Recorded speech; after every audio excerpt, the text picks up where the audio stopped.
नमस्कार, मैं हूं रंजीत झा और आप देख रहे हैं दी समाचार एक्सप्रेस। बिहार चुनाव से ठीक पहले मशहूर वकील प्रशांत भूषण बड़ा तहलका मचाने जा रहे हैं। उन्होंने प्रधानमंत्री मोदी द्वारा 75 लाख महिलाओं को 10,000 की राशि सीधे खाते में भेजने को लेकर एक गंभीर संवैधानिक चुनौती पेश की है। जरा देखिए अपने स्क्रीन पर यह हेडलाइन।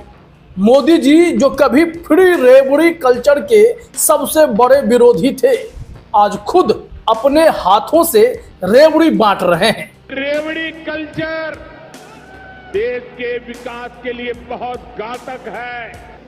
रेवड़ी कल्चर वालों को लगता है कि जनता जनार्दन को मुफ्त की रेवड़ी बांटकर उन्हें खरीद लेंगे।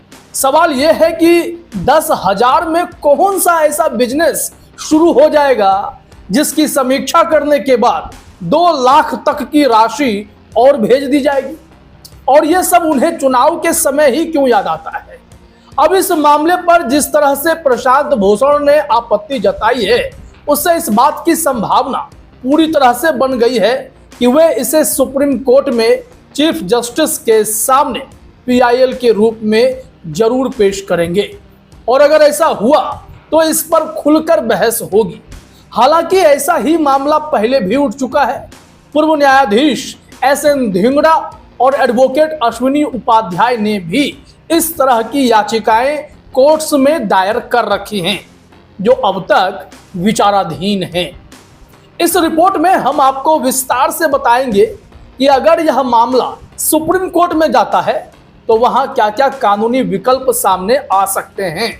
साथ ही यह भी समझेंगे कि बिहार जो पहले से ही 2.5 लाख करोड़ के कर्ज में डूबा है, वह इतना बड़ा वित्तीय बोझ कैसे झेलेगा। हम आपको बिहार की वास्तविक आर्थिक स्थिति भी बताएंगे और यह भी दिखाएंगे कि कैसे महाराष्ट्र में भी चुनाव से पहले खातों में एडवांस राशि भेजकर बीजेपी ने चुनावी नैतिकता की धज्जियां उड़ा दी थी। दिल्ली में भी जब सभी दलों ने इसी तरह की नकद घोषणाएं की थी, तब पूर्व जस्टिस SN धिंगड़ा ने मोर्चा खोला था। तो चलिए एक एक करके इन सभी पहलुओं को सिलसिलेवार तरीके से आपके सामने रखते हैं। सबसे पहले समझते हैं प्रशांत भूषण का ट्वीट और उसकी संवैधानिक गूंज। प्रशांत भूषण ने अपने ट्वीट में लिखा, this is outright bribery of voters just before the election in Bihar. It is a corrupt practice under the Representation of People Act. इस बयान के जरिए उन्होंने प्रधानमंत्री मोदी की इस योजना को सीधे सीधे चुनावी रिश्वत और रिप्रेजेंटेशन ऑफ पीपल एक्ट की धारा 123(1) के तहत भ्रष्ट आचरण करार दिया है। उनका इशारा साफ है, यह योजना चुनाव से ठीक पहले मतदाताओं को लुभाने, उन्हें प्रभावित करने की कोशिश है, जो लोकतंत्र की आत्मा के खिलाफ है। प्रशांत भूषण का यह ट्वीट सिर्फ एक राय नहीं है, बल्कि एक संवैधानिक चेतावनी है। उन्होंने संकेत दिया है कि वे इस मामले को सुप्रीम कोर्ट में PIL के रूप में उठाने की तैयारी में भी हैं। अगर वे इस मुद्दे को सुप्रीम कोर्ट में उठाते हैं तो यह देश भर की चुनावी राजनीति को झकझोर सकता है। क्या क्या हो सकता है वो तो हम आगे बताएंगे, लेकिन पहले यह समझिए कि ऐसे ही मामले पहले भी उठ चुके हैं। दिल्ली विधानसभा चुनाव के दौरान जब सभी दलों ने महिलाओं को नकद राशि देने की घोषणा की थी, तब पूर्व न्यायाधीश SN धिंगड़ा ने दिल्ली हाईकोर्ट में याचिका दायर की थी। उन्होंने इसे चुनावी भ्रष्टाचार, लोकतंत्र के खिलाफ और डेटा गोपनीयता का उल्लंघन भी बताया था, क्योंकि कुछ पार्टियां लोगों से इंफॉर्मेशन कलेक्ट कर रही थी। हालांकि हाईकोर्ट ने उन्हें सुप्रीम कोर्ट में जाने की सलाह दी, क्योंकि वहां पहले से ही एडवोकेट अश्विनी उपाध्याय की याचिका पर फ्रीबी कल्चर को लेकर सुनवाई चल रही थी, जो अभी भी विचाराधीन है। अब यहां समझना होगा कि बिहार की स्कीम क्या है, इसकी असली तस्वीर क्या है, तब समझ में आएगा कोर्ट में क्या होगा। योजना का नाम है मुख्यमंत्री महिला रोजगार योजना। लाभार्थी फिलहाल 75 लाख। प्रथम किस्त जो है वो 10,000 रुपए की, भविष्य में 2 लाख तक की सहायता। कुल खर्च जो 10,000 के हिसाब से 7500 करोड़ से अधिक। सवाल क्या उठता है, क्या यह स्कीम वास्तविक व्यावसायिक सहायता है या चुनावी लालच? 10,000 में कौन सा व्यवसाय शुरू होगा? क्या लाभार्थियों की सूची पारदर्शी और सत्यापित है? क्या यह योजना चुनाव आयोग की आचार संहिता का उल्लंघन है? यह भी बड़ा सवाल है। पहले लोग अघोषित तौर पर कुछ दे देते थे, लेकिन यहां घोषित तौर पर वोटरों को लुभाया जा रहा है। बिहार की वित्तीय स्थिति क्या है? क्या इतना बोझ उठाया जा सकता है? आंकड़ा अगर देखें तो बिहार का वार्षिक बजट 2025-26 3.04 लाख करोड़ है। राज्य का कुल कर्ज समझ लीजिए 2.5 लाख करोड़ से अधिक है। महिला योजना का फिलहाल खर्च 7500 करोड़ रुपए।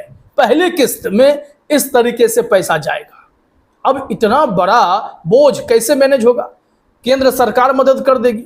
योजना को राष्ट्रीय ग्रामीण आजीविका मिशन NRLM से जोड़ा गया है। केंद्र से 60 और 40 के अनुपात में फंडिंग की उम्मीद है। अतिरिक्त उधारी अगर देखी जाए तो राज्य को बाजार से ऋण लेना पड़ सकता है। इससे राजकोषीय घाटा और बढ़ जाएगा। 10,000 की पहली किस्त अभी जो कही गई है कि चरणबद्ध तरीके से शुरुआत की जाएगी, तो बाकी राशि बाद में प्रदर्शन के आधार पर। लेकिन 2 लाख एक महिला को कहां से इतना पैसा आएगा? GST, आबकारी, स्टाम्प ड्यूटी से राजस्व बढ़ाने की कोशिश तो होगी, लेकिन अन्य योजनाओं में कटौती करना पड़ेगा। राजनीतिक रूप से यह जोखिम भरा है, क्योंकि 3 लाख करोड़ के बजट में बिहार की कई योजनाएं हैं, कई विकास के काम ऑलरेडी चल रहे हैं। फिर ऊपर से इतना बड़ा बोझ आएगा तो उसे कैसे डील किया जाएगा? क्या नीतीश कुमार ने कभी सोचा है? क्योंकि वो तो कभी इस तरीके के स्कीम के हितैषी नहीं थे। तेजस्वी जब नौकरियों की बात करते थे तब भी नीतीश कुमार कहते थे कि भाई बोल तो दिया, पैसा कहां से लाएगा? जबकि वो मेहनत के पैसे देने की बात थी। यहां तो यूं ही दिए जा रहे हैं क्योंकि चुनाव जीतना है। ऐसे में महाराष्ट्र का उदाहरण भी साथ ही समझ लीजिए। नैतिकता की धज्जियां महाराष्ट्र में मुख्यमंत्री माझी लाड़की बहन योजना के तहत उड़ाई गई थी। महिलाओं को 1500 रुपए प्रति माह देने की घोषणा की गई थी, लेकिन चुनाव से पहले ही अक्टूबर और नवंबर की एडवांस राशि खातों में भेज दी गई। आखिर एक मुश्त ऐसे पैसे भेजकर क्या साबित किया जा रहा था? गड़बड़ी क्या थी? 5 लाख अपात्र महिलाओं को पैसे भेजे गए आनंद फानन में। क्यों? चुनाव जीतना था। लिहाजा 450 करोड़ रुपए का सीधा नुकसान हुआ। 14,000 पुरुष भी महिला बनकर पैसा उठा लिए। कई खातों को अब निलंबित किया गया, कई खाते डिलीट किए गए, कई डबल बेनिफिट वाली महिलाओं को बाहर किया गया। लेकिन यह भी कहा गया कि जो 450 करोड़ रुपए चले गए वो जाने दीजिए, अब हम आगे से ध्यान रखेंगे। क्या वो चुनाव जीतने के लिए उठाया गया कदम था? क्या यह चुनावी नैतिकता की धज्जियां नहीं उड़ाई गई? यह सब चुनाव से ठीक पहले हुआ, जिससे साफ था कि चुनावी नैतिकता को ताक पर रखा गया है और बीजेपी एन कैन प्रकारेण चुनाव जीतना चाहती है। दिल्ली में भी कुछ इस तरीके से हथकंडे अपनाए गए। दिल्ली में जब सभी दलों ने महिलाओं को 2,000 रुपए देने की घोषणा की या उससे अधिक, तब जस्टिस ढींगरा ने इसे लोकतंत्र के खिलाफ बताया। उन्होंने कहा 2100 रुपए प्रति महिला का वादा दिल्ली के बजट का 23% है। यह चुनावी रिश्वत है, इसे रोकिए। यह चुनावी नियम के खिलाफ है, लेवल प्लेइंग फील्ड के खिलाफ है। अब सोचिए कि बिहार का मसला अगर सुप्रीम कोर्ट में गया तब क्या होगा? सबसे पहले तो योजना की संवैधानिकता की जांच होगी। क्या यह चुनावी रिश्वत है? दूसरा, क्या यह रिप्रेजेंटेशन ऑफ पीपल एक्ट की धारा 123(1) का उल्लंघन है?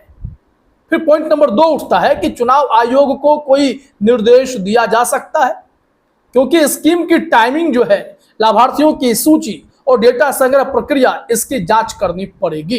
तो चुनाव आयोग को भी इसमें शामिल होना पड़ेगा। डेटा गोपनीयता पर सुनवाई होगी, क्योंकि सबका डेटा भी लेने की कोशिश हो रही है। 75 लाख महिलाओं को तो ये सब कुछ कलेक्ट किया गया ना, उसे तो ये लोग अपना वोटर बताएंगे, क्योंकि इन्हें पैसा देंगे तो 75 लाख वोट ये तो बीजेपी को सीधे मिल जाएंगे। कमाल की बात नहीं है? सोचिएगा इस पैटर्न को, इस सिस्टम को। ऐसे में सवाल यह भी उठेगा कि क्या महिलाओं का डेटा बिना सहमति लिया गया? क्या यह आर्टिकल 21 राइट टू प्राइवेसी का भी उल्लंघन है? हालांकि जिन्हें पैसा मिलेगा वो इसे खराब बताएंगे। अब वित्तीय जवाबदेही की जांच की बात होगी। क्या राज्य के पास इतना बजट है? क्या यह राजकोषीय अनुशासन का उल्लंघन है? अगर इन सब मसलों पर सुप्रीम कोर्ट विचार करे तो बड़ा निर्णय आ सकता है। जैसे आपने देखा कि एसआईआर अचानक से अगर करने की प्रक्रिया हुई तो हर कोई कोर्ट गया था। सुप्रीम कोर्ट ने कहा कि इतनी जल्दबाजी क्यों है, चुनाव से ठीक पहले आपने ऐसे कदम क्यों उठाए थे? तो सवाल तो फिर उठेंगे कि क्या यह पैटर्न देश को सही दिशा में ले जा रहा है? इस पूरे घटनाक्रम से एक बात साफ होती है, चुनाव से पहले नकद वादे और स्कीमें लोकतंत्र को कमजोर करती हैं। अगर सुप्रीम कोर्ट में इस पर गंभीर बहस होती है तो यह देश भर की चुनावी राजनीति को बदल सकता है। यह सिर्फ एक राज्य की स्कीम नहीं बल्कि लोकतांत्रिक नैतिकता, वित्तीय अनुशासन और संवैधानिक मर्यादा का सवाल है। तो अब देखिए होता क्या है। फिलहाल इस वीडियो में इतना ही। आप तमाम साथियों का हमसे जुड़ने के लिए बहुत बहुत धन्यवाद, शुक्रिया।